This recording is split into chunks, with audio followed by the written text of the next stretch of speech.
This is Philippine culture. There was a ballot that was rejected first. Live mula sa GMA Network Center, ito ang 24 Oras. Magandang gabi po, Luzon, Visayas at Mindanao.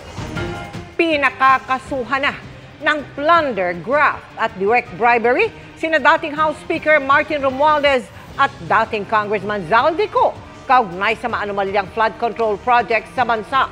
Ang rekomendasyon na yan inihain sa Ombudsman ng Independent Commission for Infrastructure o ICI at ng DPWH. Kasama sa mga ipinasa nila ang kahong-kahong dokumento, mga kontratang konektado umano kay Ko, pati ang mga naging testimonya sa Senado. Isinuwiti rin nila ang mga testimonya sa Senado ni Orly Gutesa na nag-deliver daw siya ng mali-maletang cash sa mga bahay ni Romualdez at Ko. Nakatutok si Salima Refran.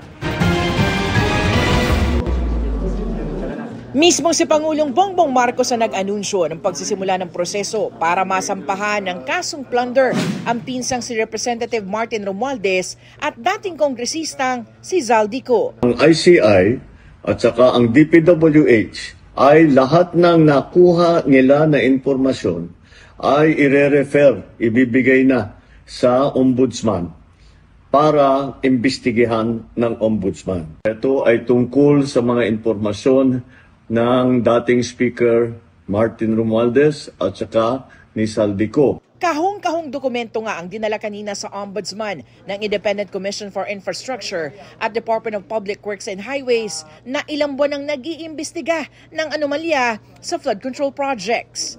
Sakop ng mga dokumento ang hindi bababa sa 100 bilyong pisong halaga ng mga kontrata na napunta sa Sunwest Incorporated at High Tone Construction. Mga kumpanyang konektado kay dating kongresistang Zaldico at sa pamilya nito mula 2016 hanggang 2025. Speaker Martin Romualdez, siya ang naging speaker from 2022 to 2025. Si former Congressman Zaldico ang napili na Committee on Appropriations Chairman. At ang sinasabi nung referral na to ay dun sa relationship na yon, no, nangyari itong mga iba't ibang kontratang ito. Nagsumite tayo ng facts at mga dokumento, pero sa aming palagay, merong basihan, no, para dun sa 3 recommended na kaso. Ang rekomendasyon ng ICI at DPWH, sampahan ang kasong plunder sina Romualdez at Co, pati graft at direct bribery. Kasama sa mga isinumite ang mga testimonya sa Senado, kabilang ang sa nagpakilalang dating security consultant ni Co na si Orly Gutesa. Sinabi noon ni Gutesa na nag-deliver siya ng mali-maletang cash na may lamang milyong-milyong piso na kickback umano sa mga bahay ni Romualdez ng speaker pa ito at bahay ni Co nang nakaupo pa siya bilang House Appropriations Committee Chairman. Ang mga nilabas naman na video ni Co sa social media, ayon kay DPWH Secretary Vince Dizon, hindi nila maisama sa kanilang rekomendasyon dahil hindi ito pinanumpaan ng dating kongresista. We cannot include statements that are not sworn. That is the most important difference. At yung pong Facebook video ni former Congressman Zaldico, hindi po yun sinumpaan. Humarap noon sa ICI si Congressman Romualdez, pero ang depensa lamang daw nito, assumption of regularity o pag-iisip na tama ang lahat ng nasa national budget at nasunod ang tamang proseso kahit walang patunay. Ang parati kong naririnig from all of the witnesses, they assume regularity, hugas kamay, sa madalit sabi. No? Hindi pwede yun. May sinumpaan kang oath, tapos hugas kamay. You have a responsibility. Of course. Agad isasalang ng Ombudsman sa fact-finding investigation ang referral na ito ng ICI at DPWH. Bukod sa susuriin ng mga dokumento, magsasagawa rin ng field investigation ng Ombudsman para kumala pa ng ebidensya at palakasin pa ang reklamo. Asahan pa raw ang paghahain pa ng iba pang mga rekomendasyon. Sa susunod na linggo, inaasahang makukuha na ang joint AFP-PNP reports sa mga iniimbestigang flood control projects sa buong bansa. Ang halaga ng mga ito, nakalululang 1.7 trillion pesos. I'll give you the number. Flood control lang, 1.7 trillion for 10 years. Flood control lang yon. Tanggalin mo ng lahat ng binudget ng DPWH, 1.7 trillion. So isipin nyo, hindi ko man ilang numbers, ilang zeros yun. 1.7 trillion was spent for flood control alone. Kaya naman sa tingin ng mga dating mahistrado, ito na ang pinakamalalang iskandalo sa bansa. Mas malala pa sa pork barrel scam noon. We are in the midst of the biggest, most scandalous scandal in our country. The amounts involved in this ongoing flood control and infrastructure scandal have made the Napoles PDOF seem like a chump change. The sheer outrageousness of the sums involved in this newest scandal and the blatant nonchalance of the personalities purportedly involved are mind-boggling. Pero sabi ni dating Sandigan Bayan Presiding Justice Amparo Cabotaji Tang, sadyang mahirap litisin ang plunder sa korte. To the general public, the plunder law is perhaps the gravest crime that may be committed by a public official. However, any student of the law knows that a prosecution under this law has been rendered extremely difficult with the ruling in the Arroyo case requiring the identification of the main plunderer.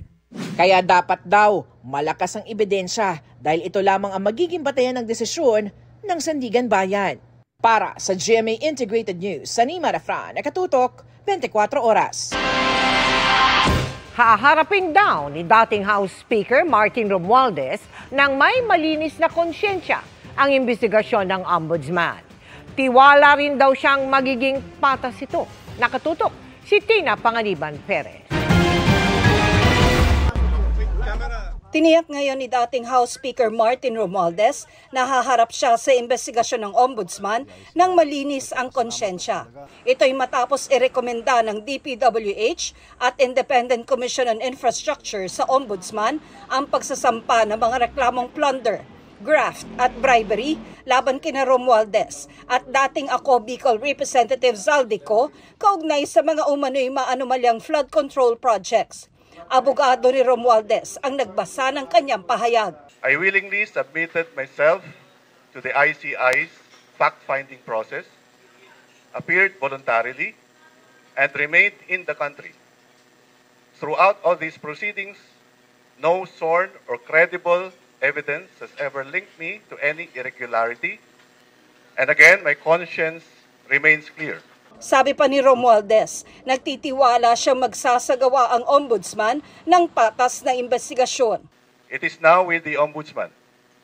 I trust in the Ombudsman's impartial and thorough review and evaluation. I do so with confidence that a fair and complete assessment of the record will reflect the truth. Ayon sa kanyang abogado, nasa NCR lang si Romualdez at patuloy raw na ginagampanan ng trabaho bilang kinatawan ng Leyte 1st District. Yes, he's just around. This is just a text message. Is he in Leyte? NCR. Will he continue to attend the sessions? Yes, I think business as usual. He's the representative of Leyte. Sinisika pa namin kunan ng pahayag si Ko na nasa labas ng bansa simula pa noong Hulyo. Para sa GMA Integrated News, Tina Panganiban Perez, nakatutok 24 oras. At bukod sa kakaharaping dagdag kasong plunder, graft at direct bribery, inanunsyo ni Pangulong Bongbong Marcos na may inilabas ng arrest warrant laban kay Zaldico at iba pa mula sa DPWH at SunWest Corporation. Kaugnay po yan sa unang isinampang kaso dahil sa maanumalyang proyekto sa Oriental Mindoro. At nagbabalik live si Salima Refran. Salima. Vicky, ang Pangulong Bongbong Marcos nga mismo nag-anunsyong may warrant of arrest na si dating Ako Bicol Party List Representative Zaldico at iba pa mula sa Sandigan Bayan. Ako ang nagsimula nitong lahat. Ako ang magtatapos. Hindi po ito haka-haka. Hindi po ito kwento. Ito po ay tunay na ebidensya. Hindi ko na babasahin, pero makikita naman ninyo sa phone ninyo, ito yung listahan ng may arrest warrant na. Pasado alas 4 ng hapon nang i-upload ni Pangulong Bongbong Marcos sa kanyang Facebook page ang anunsyong may warrants of arrest na laban kay dating Congressman Zaldico at iba pa mula sa DPWH at SunWest Corporation na pagmamayari ng pamilya ni Ko. At ang susunod na hakbang, ay wala nang paligoy-ligoy pa, ang ating mga otoridad ay siyempre papatupad na nila itong mga arrest warrant na ito. Aarestuhin na sila, ihaharap sa korte at pananagutin sa batas. Walang special na pagtrato, walang sinasanto. Martes nang maghain ng Ombudsman ng mga kasong malversation of public funds through falsification at 2 counts of graft para sa umano'y substandard na 289 million peso na road dike project sa Nauhan Oriental, Mindoro. Asahan po ninyo na wala pong tigil itong aming ginagawa at kahit na parang napakatagal ang dumaan na panahon, ako'y nagpapasalamat sa pasensya ng ating mga kababayan, ngunit nagbunga na ng resulta ang mga pasensya ninyo. Sa impormasyong nakuha ng GMA Integrated News, nakitaan ng Sandigan Bayan 6th Division ng probable cause ang kasong malversation. Dahil lagpas sa 8.8 million pesos sa threshold, walang nirekomendang bail ang special prosecutor ng Ombudsman.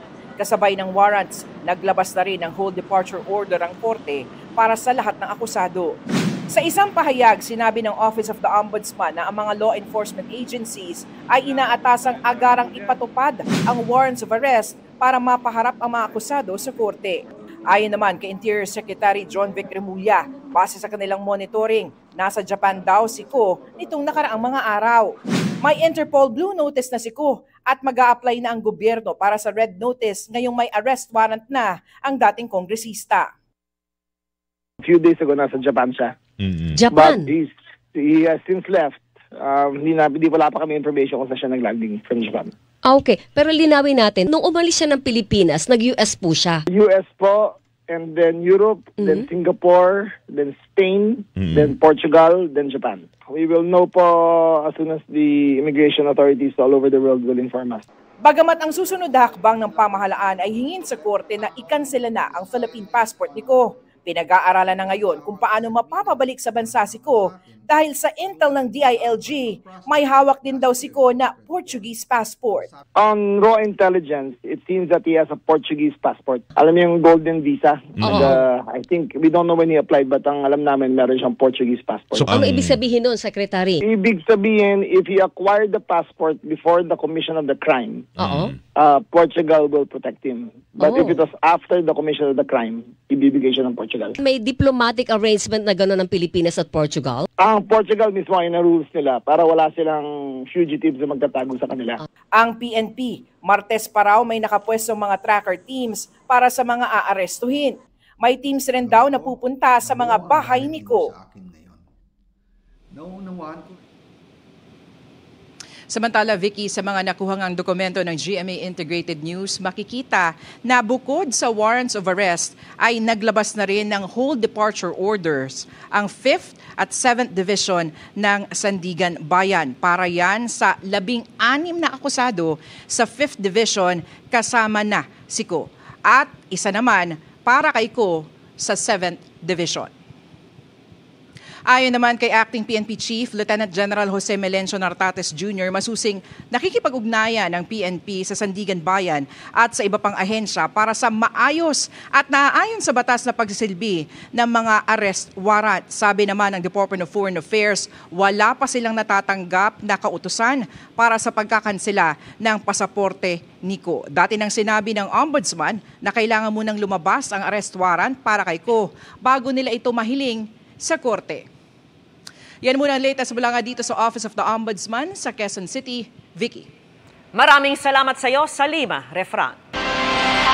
Huli sa magkaiwalay na operasyon sa Dasmariñas, Cavite, ang 3 sangkot umano sa panggagahasa. Ang 2 ng abuso umano ng grade 9 student, habang ang isa stepsister ang biniktima. Nakatutok si John Consulta. Exclusive! Pasakay na sana ng tricycle ang ilan sa mga suspect nang maharang ng mga operatiba ng Regional Intelligence Division 4A sa Dasmariñas, Cavite.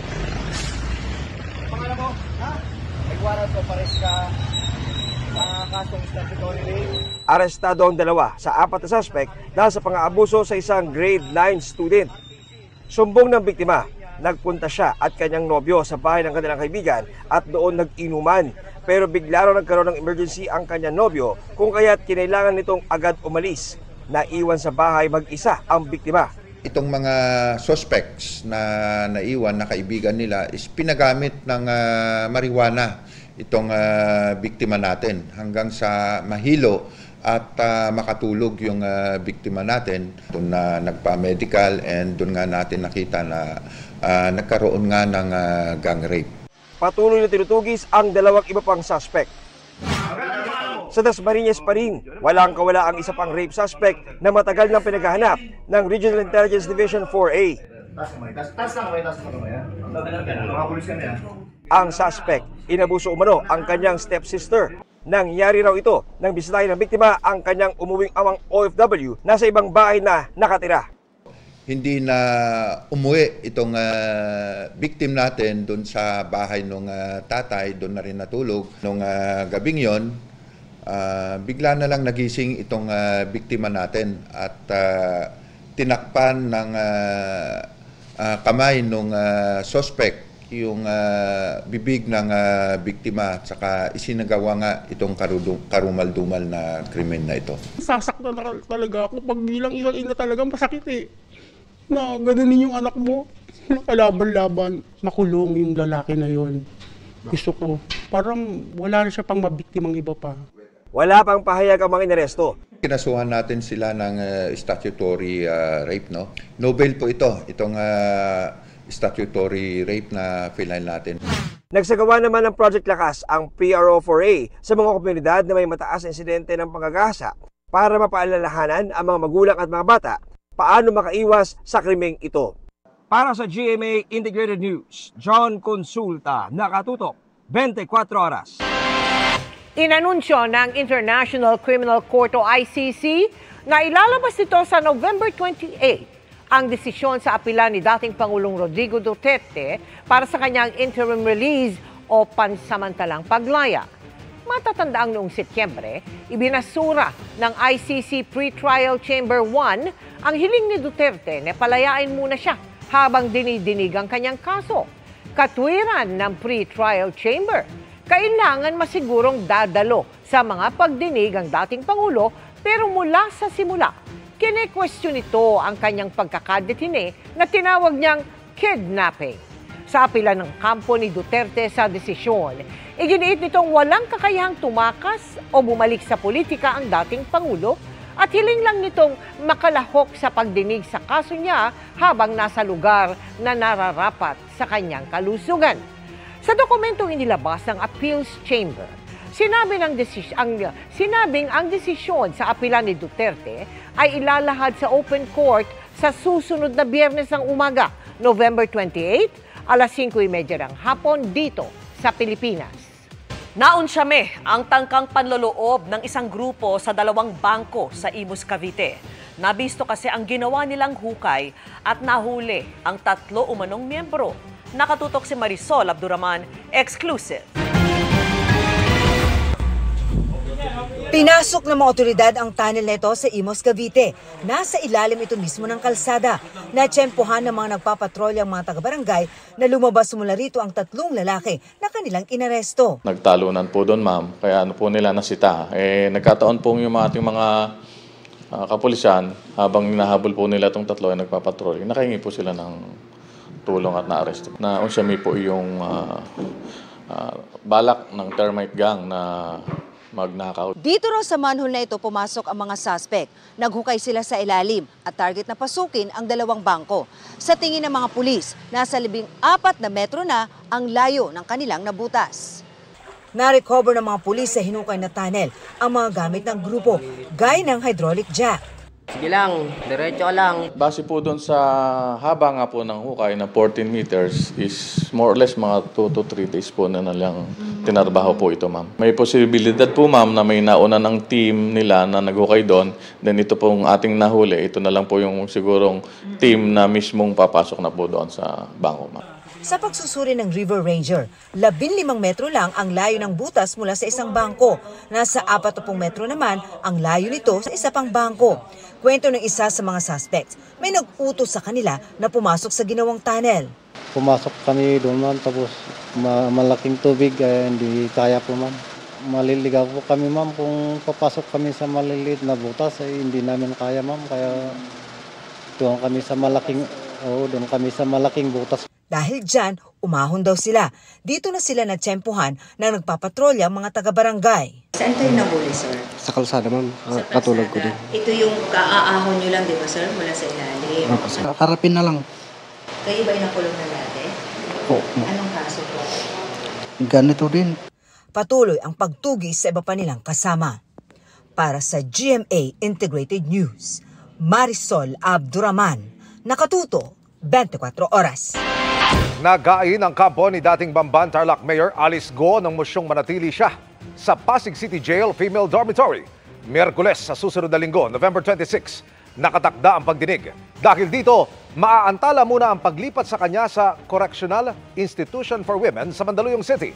Ayon kay PAOK spokesperson Winston Casio, kahapon hinatulang guilty si Go at 7 iba pa sa kasong qualified human trafficking at sinintensya ka ng panghabang buhay na pagkakakulong.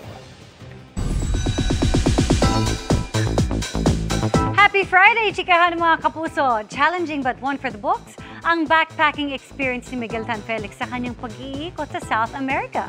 Hindi lang yan ang ibinahagi ni Miguel sa kanyang pagsalang sa GMA Integrated Interviews, kundi pati ang kakaibang karanasan sa shoot ng KMJS Gabi ng Lagim, the movie. Makichika kay Nelson Canlas. Miguel is ready to see the world at literal niya itong ginagawa sa paraan na simple, payak, and no frills attached. Mula nang mag-18 years old ang Kapuso Ultimate Heartthrob, ipinangako niya sa sarili that he will travel the world na walang maleta, kundi isang backpack lang ang dala. Sa ganitong paraan, marami raw siyang natututunan sa sarili at sa mga bagong parte ng mundo na kanyang pinupuntahan. Hostel lang talaga ako Hostel lang talaga? Hostel lang po talaga. Di ba yung iba dun walang aircon? Wala naman. Yun din yung hinahanap ko eh. Yung gusto ko hindi ako comfortable sa travel. Gusto kong ma-challenge ako. May mga kasama ka sa kwarto talaga. Common bathroom, ganun siya, common shower. Hindi nila alam na artista ka, syempre. So, hindi ko po sinasabi. Parang, ayun yun, para out of my comfort zone na rin. Kasi, parang sanay na ako na, kunyari, pag sinabi yung artista, parang may special treatment. Aminin na po natin na may ganun talaga. So, gusto kong ma-experience na mamuhay ng natural lang. Bibida si Miguel sa isa sa 3 nakakatakot na istorya sa GMA Pictures and GMA Public Affairs horror film na Kapuso Mo Jessica Soho Gabi ng Lagim, the movie, na mapapanood na in cinemas nationwide sa November 26. Sa episode na may pamagat na Pochong, ilalahad ang nakagigimbal na pagmumulto hango sa mga Indonesian folklore. Nakakatakot man ang kwento, may sariling scare story si Miguel habang nasa shooting sa isang barko sa Manila Bay. Nasa barko kami, sa basement ng barko, so wala masyadong airflow na nangyayari sa set namin. And then yung set namin, pinuno namin ng usok. Sa scene na yun, kailangan parang hysterical ako. So nagsisigaw ako, tapos nakahiga pa ako sa floor. So nalanghap ko lahat ng usok. Bigla akong kinat yung sarili ko. Sabi ko, direct, wait, mahimatayin ata ako. Yun na yung last kong naalala. Tapos nakapaligid na sa akin si Derek, may medics na dyan, tapos umiinom mo ng tubig. So, ano daw nangyari? Hindi na po namin alam eh. Basta chinek na lang yung BP ko, ganyan. Okay naman lahat. Para sa akin, nakakatakot yun kasi first time mangyari sa akin yun na parang gumalaw yung mundo tapos ako Hindi ko alam kung anong nangyari sa akin. Paano pagising mo? Pochong yung katabi mo. Patay. True to life na talaga yan. Napag-uusapan na rin lang naman ang katatakutan. Nagkwento si Miguel na nakakaranas siya ng sleep paralysis paminsan-minsan at nang minsan siyang bangungutin. Yung gabi na yon, nakaside yung pwesto ko. Ganyan. Tapos di ko alam kung anong oras na yon. Pinipilit kong gumalaw. And then biglang lumubog yung kama. Parang pag may umupo or may humiga sa kama mo, ganun yung pakiramdam. So gumanon ako. Sabi ko, ano yun? Dumilat ako. Pagtingin ko sa peripheral vision ko, may bata na nakatingin sa akin. Ito lang yung kita. Bata, ito lang, from here. Tapos yung buhok niya, yung hindi pa kumpleto, siguro mga 7 months pa lang yun, ganyan. Pero ang interesting doon, hindi siya galit. More on curious yung tingin niya sa akin. Pero kahit na gano'n, nakakatakot pa rin. Nelson Canlas, updated sa Showbiz Happenings.